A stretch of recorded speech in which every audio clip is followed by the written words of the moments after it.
नमस्कार दोस्तों, मैं स्मित मिश्रा स्वागत करता हूं एक बार फिर से आप सभी का Mishra ji technical YouTube channel में।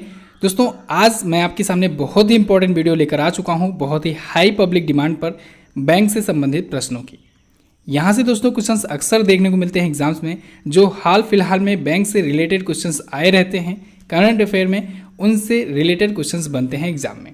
तो हम लोग बहुत ही अच्छे से देखेंगे, साथ ही साथ जो उस क्वेश्चन से रिलेटेड बैंक का नाम होगा उस बैंक के बारे में भी पूरी डिटेल जानेंगे। तो ऐसी वीडियो दोस्तों आपको पूरे यूट्यूब पर कहीं पर भी नहीं मिलने वाली है। पूरा ध्यान से देखिएगा वीडियो देखने के बाद आप इसकी क्विज भी सॉल्व कर सकते हो। तो वीडियो को पूरा आराम से देखना है और MJT ऐप से क्विज भी सॉल्व कर लेना है। दोस्तों आप अगर ये प्रोसेस अपनाते हो तो बैंक से रिलेटेड जो भी करंट अफेयर के क्वेश्चंस आए हुए हैं या फिर बैंक से रिलेटेड जो क्वेश्चंस बनते हैं, जैसे उसका हेडक्वार्टर कहाँ है, स्थापना कहाँ हुई, या फिर उसके अध्यक्ष और MD CEO कौन है, ये सारी चीज़ें आपको याद हो जाएंगी। बस आपको वीडियो ध्यान से देखते रहना है। तो चलिए दोस्तों ज़्यादा देर ना करते हुए वीडियो को स्टार्ट करते हैं। तो दोस्तों पहला क्वेश्चन है हमारा, वर्तमान में भारत में सार्वजनिक क्षेत्र के बैंकों की संख्या कितनी है? तो वर्तमान में दोस्तों भारत में टोटल सार्वजनिक क्षेत्र की बैंक यानी सरकारी बैंकें हैं दोस्तों 12। ठीक है, टोटल 12 बैंकें बची हैं। कब से? 1 अप्रैल 2020 के बाद से। आपको पता होगा 1 अप्रैल 2020 को 10 बड़ी बैंकों का विलय होकर 4 बैंकों में हो गया। ठीक है, तो इससे अब टोटल सरकारी बैंकें बची 12, पब्लिक सेक्टर की टोटल 12 बैंकें बची हुई हैं। और इस पर मैंने आपको वीडियो दी हुई है, 2 वीडियो मैंने दी हुई है। एक वीडियो तो मैंने दी थी आपको कि 12 सरकारी बैंक कौन कौन सी हैं, और एक वीडियो दी थी जब विलय हुआ था बैंक, तो किस बैंक का किसमें विलय हुआ है ये वीडियो मैंने सेपरेट दी हुई है। वैसे अगर आप वीडियो देखते जाएंगे तो इसमें भी आपको काफ़ी कुछ जानकारी मिल जाएगी कि कौन से बैंक में कौन सा विलय हुआ है। फिलहाल नेक्स्ट देखते हैं। अगला है, निम्न में से HDFC बैंक का नारा क्या है? दोस्तों प्रत्येक बैंक का एक टैगलाइन होता है। ठीक है, ऐसे ही HDFC बैंक का जो टैगलाइन है वो पूछा गया है। तो इसकी टैगलाइन है दोस्तों, वी अंडरस्टैंड योर वर्ड। क्या है? We understand your word. ठीक है, टैगलाइन इंग्लिश में ही होती है, जो टैगलाइन होगी उसी को आपको याद रखना है। ठीक है, हिंदी में नहीं याद रखना है आपको, वी अंडरस्टैंड योर वर्ड ही याद रखना है। चलिए HDFC बैंक का है। अब HDFC बैंक के बारे में हम लोग कुछ चीज़ें जान लेते हैं। HDFC बैंक की स्थापना हुई थी 1994 में। आदित्य पुरी जी हैं इसके वर्तमान में MD। मुंबई में है इसका हेडक्वार्टर। क्लियर है दोस्तों? अगर आप वीडियो देखते जाओगे कई बार बैंकों से रिलेटेड क्वेश्चंस आएंगे और बैंक से रिलेटेड जो घटनाएं होती हैं वो बार बार रिपीट होंगी, और इससे बैंक से रिलेटेड जो स्टैटिक चीज़ें हैं, जैसे कि स्थापना कब हुई, हेडक्वार्टर कहाँ है, या फिर MD CEO कौन है, ये सारी चीज़ें आपको याद हो जाएंगी। ठीक है, नेक्स्ट बात करते हैं।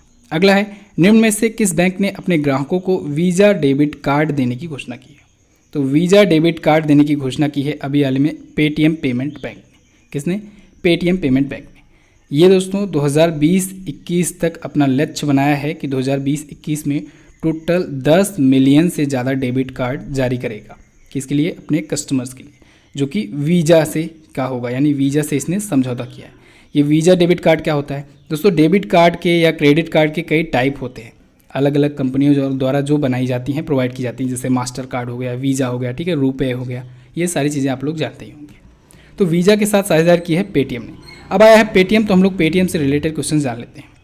पेटीएम की स्थापना दोस्तों हुई थी 2010 में।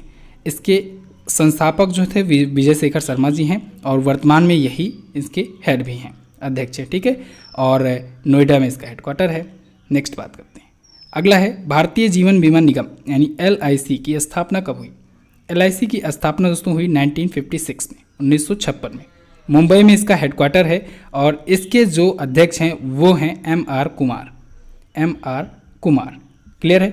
LIC इंपॉर्टेंट है, पूछा जाता है। अगला है, HDFC बैंक ने किस एयरलाइंस के साथ मिलकर सह ब्रांडेड क्रेडिट कार्ड लॉन्च किया? तो HDFC बैंक ने दोस्तों अभी हाल ही में इंडिगो एयरलाइंस के साथ मिलकर के, किसके साथ? इंडिगो एयरलाइंस के साथ मिलकर के को ब्रांडेड क्रेडिट कार्ड लॉन्च किया है। क्या? को ब्रांडेड क्रेडिट कार्ड। अब ये जो को ब्रांडेड क्रेडिट कार्ड है दोस्तों ये एक प्रकार का जर्नी क्रेडिट कार्ड होगा, यानी यात्रा क्रेडिट कार्ड होगा, और इसका नाम भी रखा गया है। क्या नाम है? काचिंग। काचिंग नाम का ये क्रेडिट कार्ड होगा, बहुत इंपॉर्टेंट है। अभी आगे भी एक क्वेश्चन आएगा इससे रिलेटेड, नाम याद रखना आपको, काचिंग नाम का। ठीक है, तो HDFC बैंक ने इंडिगो एयरलाइंस के साथ मिल करके इसे लॉन्च किया है।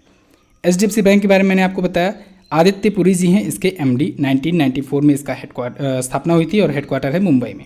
नेक्स्ट, सार्वजनिक क्षेत्र के 10 बैंकों के विलय के पश्चात भारत का सबसे बड़ा सार्वजनिक क्षेत्र का बैंक कौन बना?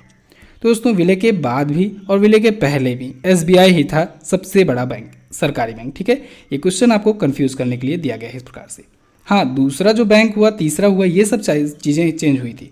जैसे पीएनबी बन गया था दूसरा सबसे बड़ा बैंक। और उसके बाद अगर बात करें तीसरे की, तो तीसरा है बैंक ऑफ बड़ौदा, सबसे बड़ा बैंक तीसरा है बैंक ऑफ बड़ौदा, सेकंड पर पीएनबी है। नेक्स्ट, एस बैंक के बोर्ड भंग होने के पश्चात फ़ोन पे ने यूपीआई ट्रांजैक्शन के लिए किस बैंक के द्वारा साझेदारी किया? आपको पता होगा कि पहले आप जब फ़ोन पे से पेमेंट किया करते थे तो फिर उसका जो यूपीआई सिस्टम था वो येस बैंक से लिंक था, लेकिन येस बैंक का जब विवाद हुआ, क्राइसिस चल रही थी, तब फिर फ़ोन पे ने दोस्तों आईसीआईसीआई बैंक के साथ साझेदारी कर ली अपने यूपीआई ट्रांजैक्शन के लिए। क्लियर है? तो ए ऑप्शन आपका बिल्कुल करेक्ट होगा। अब हम लोग आईसीआईसीआई बैंक के बारे में भी जानेंगे और फ़ोनपे के भी बारे में जानेंगे। तो फ़ोनपे के दोस्तों फाउंडर और सीईओ हैं समीर निगम। स्थापना हुई थी 2015 में और इसका हेडक्वार्टर है बेंगलुरु में। आईसीआईसीआई बैंक के बारे में अगर बात करें तो आईसीआईसीआई बैंक का हेडक्वार्टर है मुंबई में और इसके एमडी और सीईओ हैं संदीप बख्शी जी। कौन है? एमडी और सीईओ हैं संदीप बख्शी जी। याद रखिएगा, नाम इंपॉर्टेंट है। अगला है ओरिएंटल बैंक ऑफ कॉमर्स और यूनाइटेड बैंक ऑफ इंडिया का विलय किस बैंक में हुआ?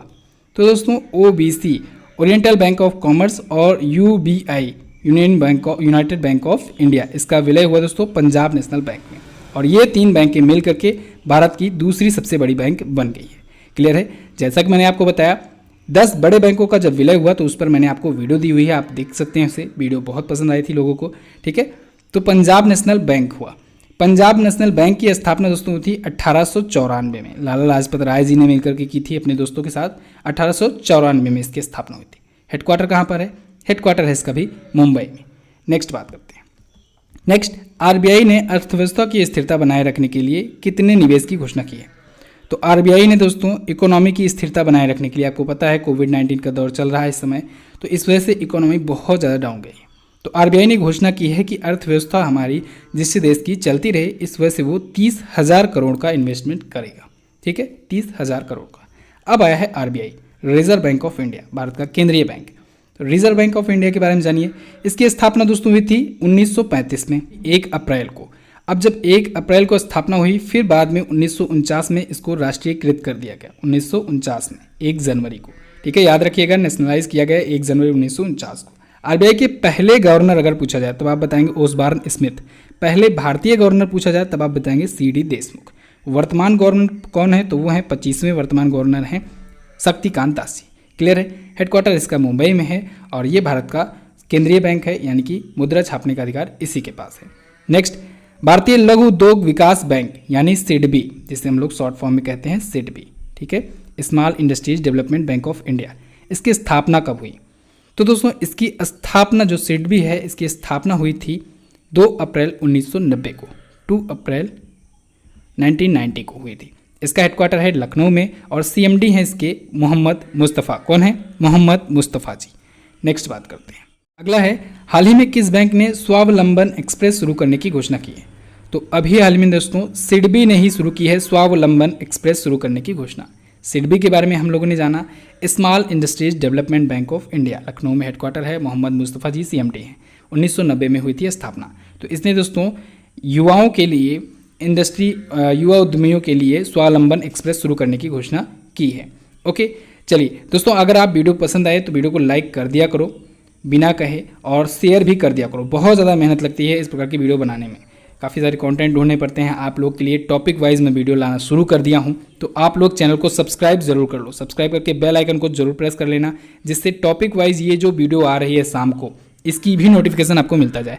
होता क्या है कि यूट्यूब वही वीडियो रिकमेंड करता है जो आप लोग डेली मॉर्निंग में देखते हो। तो वो वीडियो है डेली करंट अफेयर। मुझे पता है आप लोग डेली करंट अफेयर रोजाना देखते हो, तो फिर डेली करंट अफेयर का ही नोटिफिकेशन भेजेगा अगर आप लोग बेल आइकन प्रेस करके आल पर नहीं सिलेक्ट किए रहोगे। तो इस वजह से बेल आइकन को प्रेस करके आल पर जरूर सेलेक्ट कर लिया करो। और दोस्तों इसकी क्विज आपको मिल जाएगी MZT ऐप पर, तो फ्री क्विजेस के लिए और ऑडियो रिवीजन के लिए आप लोग MZT ऐप को जरूर इंस्टॉल करें। अगला है, भारतीय स्टेट बैंक ने एस बैंक की कितने प्रतिशत हिस्सेदारी खरीदी? तो भारतीय स्टेट बैंक यानी SBI ने दोस्तों एस बैंक की 49% हिस्सेदारी खरीदी है। एस बैंक की आपको पता है एस बैंक विवाद हुआ था, एस बैंक पर RBI ने प्रतिबंध लगा दिया था, तो फिर उससे प्रतिबंध से हटाने के लिए SBI सामने आया और इसने 49% शेयर खरीद लिए। कितने में खरीदे? 7,250 करोड़ में खरीदे हैं। कितने शेयर खरीदे हैं? 725 करोड़, यानी हुआ क्या, 10 रुपये प्रति शेयर के हिसाब से इसने 49% शेयर खरीद डाले एस बैंक के। ओके, एस बैंक के बारे में हम लोग जान लेते हैं। एस बैंक को दोस्तों राणा कपूर और अशोक कपूर दो रिश्तेदार थे, ये दोनों ने मिल करके 2004 में इसकी स्थापना की। मुंबई में इसका हेडक्वार्टर है। वर्तमान में एमडी और सीईओ बना दिए गए प्रशांत कुमार जी, जब ये सब क्राइसिस चल रहा था उसके बाद। ठीक है, स्टेट बैंक के बारे में बात करें तो ये भारत का सबसे बड़ा सार्वजनिक क्षेत्र का बैंक है और स्टेट बैंक की स्थापना दोस्तों हुई थी 1955 में। ठीक है, इंपीरियल बैंक ऑफ इंडिया का नाम चेंज किया गया था। अब भारतीय स्टेट बैंक के वर्तमान में अध्यक्ष कौन है? वो है रजनीश कुमार जी, नाम याद रखना है आपको। नेक्स्ट, किस बैंक ने अपने सभी बचत बैंक खातों से न्यूनतम शेष राशि के प्रभाव को वापस लेने की घोषणा की है? तो दोस्तों ये एसबीआई ने ही घोषणा की है, स्टेट बैंक ऑफ इंडिया ने। इसके बारे में हम लोग जान चुके हैं। नेक्स्ट बात करते हैं। अगला है, पेटीएम के संस्थापक और सीईओ कौन है? शुरुआत में ही मैंने आपको बताया विजय शेखर शर्मा जी हैं इसके फाउंडर एंड सीईओ। ठीक है, पेटीएम के। और इसकी स्थापना कब हुई थी? 2010 में हुई थी स्थापना पेटीएम की और हेडक्वार्टर है नोएडा में, उत्तर प्रदेश में। नेक्स्ट बात करते हैं। अगला है, रिजर्व बैंक ऑफ इंडिया द्वारा रेपो रेट को कितने प्रतिशत कटौती की गई है रेपो रेट में? तो दोस्तों रिजर्व बैंक ऑफ इंडिया ने रेपो रेट में टोटल 0.4% की कटौती की है। ठीक है, कितने की? 0.4% की। और अब वर्तमान में अगर बात की जाए तो रेपो रेट है दोस्तों 4.0%। एक्चुअली में 2 बार आरबीआई ने कटौती की है। ठीक है, भारत के रेपो रेट में 2 बार कटौती की गई है बैक टू बैक, और इतना कम रेपो रेट अभी तक कभी नहीं हुआ। आरबीआई ने इतना कम रेपो रेट कभी नहीं किया था, तो ये ऐतिहासिक कमी की गई है। ठीक है, और रिवर्स रेपो रेट की अगर बात की जाए तो वो है 3.35%। अच्छा, रेपो रेट होता क्या है? रेपो रेट दोस्तों वो होता है जब बैंकें जो होती हैं वो अगर आरबीआई से लोन लेती हैं तो बदले में जो उनको इंटरेस्ट देना पड़ता है उसे ही कहते हैं रेपो रेट। और इसके विपरीत अगर देखा जाए, जब बैंकें अपना पैसा जमा करती हैं आरबीआई के पास तो बदले में उनको जो ब्याज मिलता है उसे रिवर्स रेपो रेट कहते हैं। ठीक है, तो जैसे हम लोग अपनी बैंकिंग करते हैं प्राइवेट बैंकों से, छोटी छोटी बैंकों से या फिर सरकारी बैंकों से, तो ये सारी जो बैंकें हैं ये अपनी बैंकिंग करते हैं आरबीआई से, रिजर्व बैंक ऑफ इंडिया से। क्लियर है बिल्कुल। नेक्स्ट बात करते हैं। अगला है, आईसीआईसीआई बैंक ने किस सोशल ऐप के द्वारा बैंकिंग सेवा शुरू की है? तो अभी हाल ही में आईसीआईसीआई बैंक ने दोस्तों व्हाट्सएप बैंकिंग सेवा शुरू की है, आईसीआईसीआई बैंक में। क्लियर है।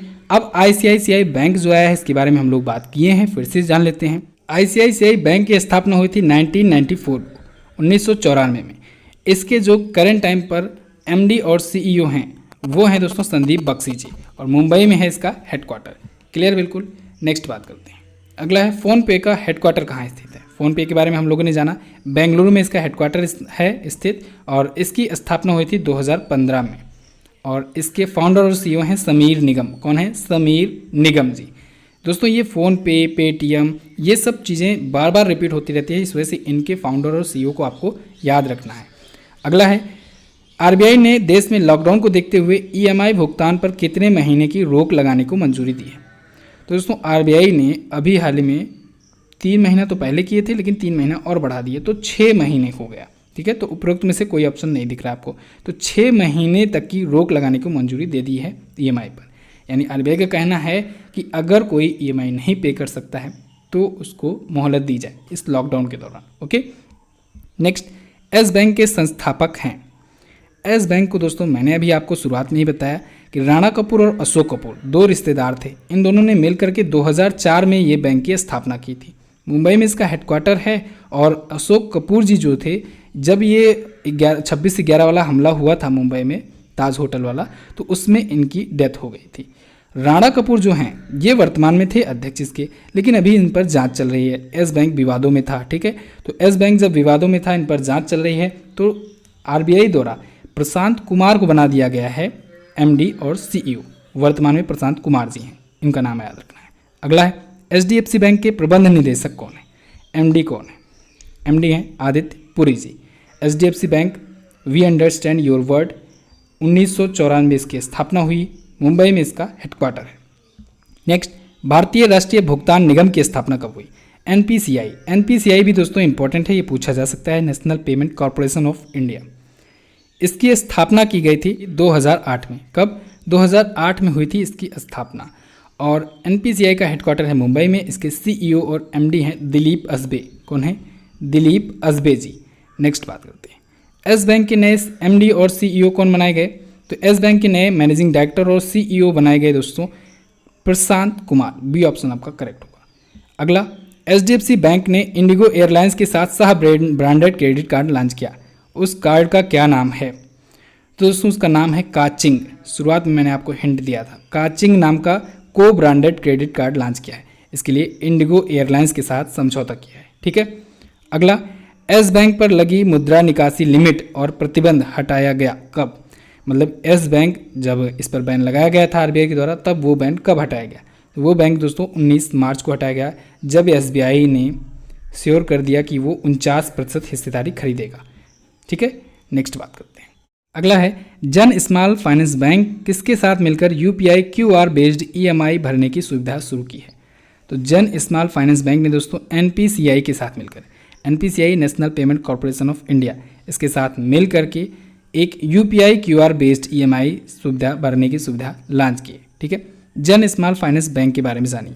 2006 में हुई थी इसकी स्थापना और इसके जो एमडी हैं वो हैं अजय कंवल जी। एनपीसीआई के बारे में हम लोग जान ही चुके हैं, रिवाइज कर लेते हैं। 2008 में हुई थी इसकी स्थापना, मुंबई में हेडक्वार्टर है और एमडी और सीईओ हैं दिलीप असबे। नेक्स्ट, वित्त मंत्री ने आयकर संबंधी समय सीमा बढ़ाकर कितना किया?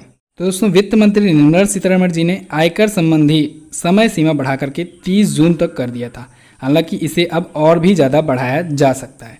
ठीक है, क्योंकि लॉकडाउन बढ़ता जा रहा है, इस वजह से आयकर जो इनकम टैक्स भरना होता है उसकी जो लिमिट है उसको बढ़ा दिया गया है। अगला, इलाहाबाद बैंक का विलय हुआ, किस में हुआ? इलाहाबाद बैंक का दोस्तों इंडियन बैंक में विलय हुआ है। सी ऑप्शन आपका करेक्ट होगा। मैंने आपको बताया 10 बड़े बैंकों का विलय होकर के 4 बड़ा बैंक बन गया। ठीक है। और टोटल पब्लिक सेक्टर की बैंक बची भारत में 12। ठीक है। तो ये 12 बैंकें कौन कौन सी हैं, इस पर वीडियो आपको दी गई है, आप लोग सर्च कर सकते हैं। नेक्स्ट, आरबीआई द्वारा जारी किया गया नया रेपो रेट क्या है? तो नया रेपो रेट है दोस्तों 4.0%। क्या है? 4.0%। और रिवर्स रेपो रेट अगर पूछा जाए तो 3.35% है। क्लियर है? दोनों के बारे में आपको बता दिया हूँ। अगला, 19 मार्च को एस बैंक को निफ्टी 50 की लिस्ट से बाहर किया गया, तो इसके स्थान पर कौन आया? तो निफ्टी 50 में दोस्तों एस बैंक के स्थान पर श्री सीमेंट को जगह मिली। किसे? श्री सीमेंट को। निफ्टी 50 क्या है? मैंने आपको बताया था 50 सबसे बड़ी देश की जो कंपनियां हैं उनको निफ्टी 50 के तहत रखा जाता है और इन्हीं के आधार पर जो शेयर मार्केट होता है वो ऑपरेट होता है। अगला क्वेश्चन है, बैंक ऑफ बड़ौदा भारत की कौन सी सबसे बड़ी सरकारी बैंक है? तो बैंक ऑफ बड़ौदा दोस्तों तीसरी सबसे बड़ी गवर्नमेंटेड बैंक है। ठीक है, पब्लिक सेक्टर की बैंक है। फर्स्ट पर है SBI, state bank of India. Second पर है पीएनबी, ठीक है, पंजाब नेशनल बैंक। थर्ड पर है BOB, bank of Baroda. Serial wise आपको याद होनी चाहिए। क्लियर है? बैंक ऑफ बड़ौदा की स्थापना हुई थी दोस्तों 1908 में, 1908 में, और इसका हेडक्वार्टर है बड़ोदरा गुजरात में। कहाँ पर? बड़ोदरा गुजरात में है। और इसके एमडी और सीईओ वो हैं संजीव चड्ढा। कौन है? संजीव चड्ढा। तो बस दोस्तों ये तो था हमारा बैंकिंग से रिलेटेड इंपॉर्टेंट क्वेश्चंस की वीडियो। कैसी लगी है आपको? कमेंट करके ज़रूर बताइएगा। वीडियो पसंद आई है तो लाइक कीजिएगा और दोस्तों शेयर ज़रूर कर देना। आपके लिए दोस्तों मेहनत की जाती है, आप लोग शेयर तो कर ही सकते हो। आप लोग शेयर बिल्कुल नहीं करते हो, मैं जान रहा हूँ। आपको ये सब पता चलता है कितने लोगों ने शेयर किया है, कितने लोगों ने नहीं शेयर किया है। वीडियो को शेयर ज़रूर कर दिया करो। अगर मैं आपकी मदद कर रहा हूँ तो आप भी थोड़ा सा हमारी भी हेल्प करो वीडियो को शेयर करके। और दोस्तों इसकी क्विज़ आपको मिल जाएगी एमजेटी ऐप पर। फ्री क्विजेस और ऑडियो रिवीजन के लिए आप लोग एमजेटी ऐप को ज़रूर इंस्टॉल करें। अगर दोस्तों आपका कोई सुझाव है कि अगली वीडियो किस पर होनी चाहिए तो आप लोग हमें कमेंट करके ज़रूर बताइए। आपके सुझाव के अकॉर्डिंग, आपके कमेंट के अकॉर्डिंग ही वीडियो बनाई जाती है यहाँ पर, तो आप लोग को ज़रूर उसकी वीडियो मिलेगी। आज नहीं तो कल वीडियो ज़रूर आएगी उस पर। तो दोस्तों इस वीडियो में बस इतना ही। कैसी लगी आपको वीडियो आप लोग कमेंट करके हमें ज़रूर बताइएगा। वीडियो अगर अच्छी लगी है तो लाइक करके हमारा उत्साह बढ़ाइए। साथ ही इन दोनों इंपॉर्टेंट वीडियोज़ को जरूर देख लीजिएगा और आने वाली वीडियोज़ का नोटिफिकेशन पाने के लिए सब्सक्राइब करके बेल आइकन को जरूर दबाएं। मिलते हैं किसी अन्य वीडियो में, तब तक के लिए नमस्कार, जय हिंद, वंदे मातरम।